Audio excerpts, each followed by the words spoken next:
ಬರೆದಿದ್ರೆ ನಮ್ಮ ಅಲ್ಪಸಂಖ್ಯಾತರಿಗೆ ಇದಕ್ಕೆ ಅನ್ಯಾಯ. ನೀವು ಎಷ್ಟು ಸಮಾಜದವರಿಗೆ 4 ಮಂದಿಗೆ ಸಚಿವ ಸ್ಥಾನ ಕೊಟ್ಟಿದ್ದೀರಿ, ಕುರುಬರಿಗೆ ಕೊಟ್ಟಿದ್ದೀರಿ, ಒಕ್ಕಲಿಗ ಸಮಾಜದವರಿಗೆ ಕೊಟ್ಟಿದ್ದೀರಿ, ಲಿಂಗಾಯತ ಸಮಾಜದವರಿಗೆ ಕೊಟ್ಟಿದ್ದೀರ. ಹಾಗೆಯೇ ನಮ್ಮ ಅಲ್ಪಸಂಖ್ಯಾತ ಸಮುದಾಯ ಅವರು 100ಕ್ಕೆ 100% ವೋಟಿಂಗ್ ಮಾಡಿ ಇಲ್ಲಿ ಕಾಂಗ್ರೆಸ್ಗೆ ಅಧಿಕಾರಕ್ಕೆ ತಂದಿರುವ ಕಾರಣ 2028ರಲ್ಲಿ ಮತ್ತೆ ಕಾಂಗ್ರೆಸ್ಗೆ ಅಧಿಕಾರ ಬರುವ ನಮಗೆ ವಿಶ್ವಾಸವಿದೆ. ಆ ಸಲುವಾಗಿ ನಮ್ಮ ಅಲ್ಪಸಂಖ್ಯಾತ ಸಮುದಾಯದ ಸಲೀಂ ಅಹ್ಮದ್ ಸಾಹೇಬರಿಗೆ ಕಿತ್ತೂರು ಕರ್ನಾಟಕದಿಂದ ಕನಿಷ್ಠ 22 ವರ್ಷ ಆಯಿತು ನಮ್ಮ ಮುಸ್ಲಿಂ ಸಮುದಾಯಕ್ಕೆ ಯಾವ ಸಚಿವ ಸ್ಥಾನ ದೊರೆತಿಲ್ಲ. ಆ ಕಾರಣಕ್ಕಾಗಿ ನಮ್ಮ MLC ಸಲೀಂ ಅಹ್ಮದ್ ಸಾಹೇಬರಿಗೆ ಕಿತ್ತೂರು ಕರ್ನಾಟಕದಿಂದ ಸಚಿವ ಸ್ಥಾನ ಎರಡನೇ ಲಿಸ್ಟ್ನಲ್ಲಿ ಇದೆ ಅಂತ ನಮಗೆ ವಿಶ್ವಾಸವಿದೆ, ನಂಬಿಕೆ ಇದೆ. ಆ ನಂಬಿಕೆ, ಆ ವಿಶ್ವಾಸಕ್ಕೆ ಕಾಂಗ್ರೆಸ್ ಪಕ್ಷ ಯಾವತ್ತೂ ದ್ರೋಹ ಮಾಡೋದಿಲ್ಲ ನಮಗೆ ವಿಶ್ವಾಸ ಇದೆ.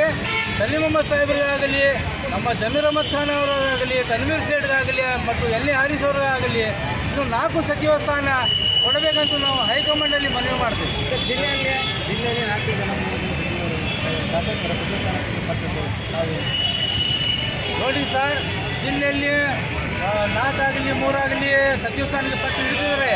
ಆ ಕಾರಣಕ್ಕಾಗಿ ನಮ್ಮ ಸಮುದಾಯಕ್ಕೆ ಒಂದೇ ನೀವು ಸಚಿವ ಸ್ಥಾನ ಕೊಟ್ಟಿದ್ದೀರಿ UT ಖಾದರ್ ಅವರಿಗೆ. ಮತ್ತು ನಮ್ಮ ಸಮುದಾಯ ಹಿರಿಯ ನಾಯಕರು ನಾವು ಪಕ್ಷಕ್ಕೆ ಎಷ್ಟು ಬೆಂಬಲ ನೀಡ್ತೀವಿ, ಅದೇ ಥರ ನಮ್ಮ ನಾಯಕರಿಗೆ ಅಷ್ಟೇ ನಾವು ಬೆಂಬಲ ನೀಡ್ತೀವಿ. ನೀವು ನಮ್ಮ ನಾಯಕರಿಗೆ ಸಚಿವ ಸ್ಥಾನ ಕೊಡ್ತೀರಿ.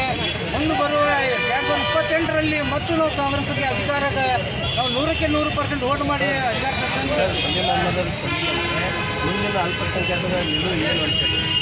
ನೋಡಿ ಸರ್, ಸಲೀಂ ಅಹ್ಮದ್ಗೆ ಕೊಡಲಿಲ್ಲ ಅಂತ ನಮಗೆ ವಿಶ್ವಾಸ ಇಲ್ಲ, ಕೊಡ್ತಾರಂತ ನಮಗೆ ವಿಶ್ವಾಸ ಇದೆ.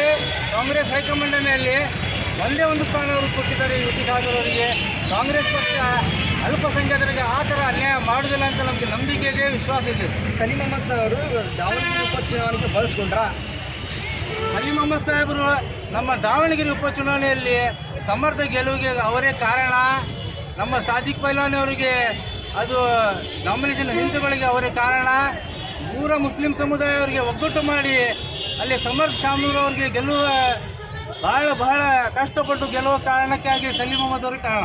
ಸಲೀಂ ಅಹ್ಮದ್ ಅವರು ದಾವಣಗೆರೆ ಉಪಚುನಾವಣೆ ಗೆಲ್ಲಿಸಿಕೊಟ್ರು ಕೂಡ ಮೊದಲನೇ ಸ್ಥಾನದಲ್ಲಿ ಸಚಿವ ಸ್ಥಾನಕ್ಕೆ ಅವರು ಸಿಗಬೇಕಿತ್ತು, ಪಟ್ಟಿಗೆ ಯಾಕೆ ಬರಲಿಲ್ವಾ?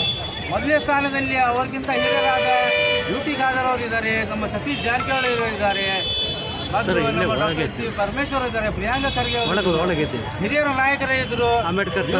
ಇವರು ಹಿರಿಯರ ನಾಯಕರು. ಇವರು 40-45 ವರ್ಷದಿಂದ ಸತತವಾಗಿ ಕಾಂಗ್ರೆಸ್ಗೆ ನಮ್ಮ ದೇಣಿಗೆ ಕೊಟ್ಟಿದ್ದಾರೆ.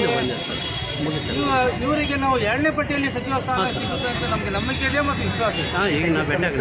ನನ್ನ ಹೆಸರು ಇಮ್ತಿಯಾಜ್